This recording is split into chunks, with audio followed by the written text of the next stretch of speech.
The power within you which enables you to form a thought picture is the starting point of all there is. In its original state it is the undifferentiated formless substance of life. Your thought picture forms the mould, so to speak, into which this formless substance takes shape. Visualizing, or mentally seeing things and conditions as you wish them to be, is the condensing, the specializing power in you that might be illustrated by the lens of a magic lantern. Visualizing without a will sufficiently steady to inhibit every thought and feeling contrary to your picture would be as useless as a magic lantern without the light. On the other hand, if your will is sufficiently developed to hold your picture in thought and feeling, without any ifs, simply realizing that your thought is the great attracting power, then your mental picture is as certain to be projected upon the screen of your physical world as any pictured slide put into the best magic lantern ever made.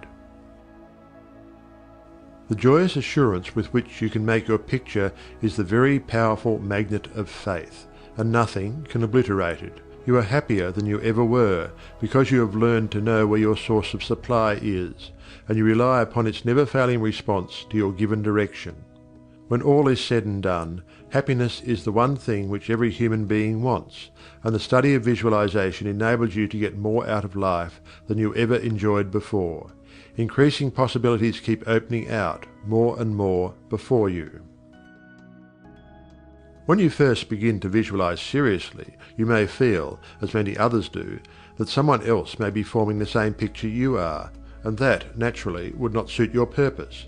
Do not give yourself any unnecessary concern about this. Simply try to realize that your picture is an orderly exercise of the universal creative power specifically applied.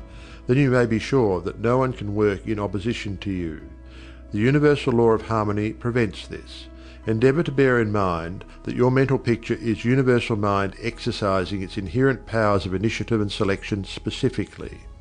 God, or universal mind, made man for the specific purpose of differentiating himself through him.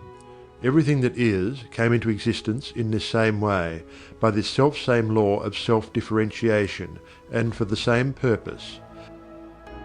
Nothing can prevent your picture from coming into concrete form except the same power which gave it birth, yourself.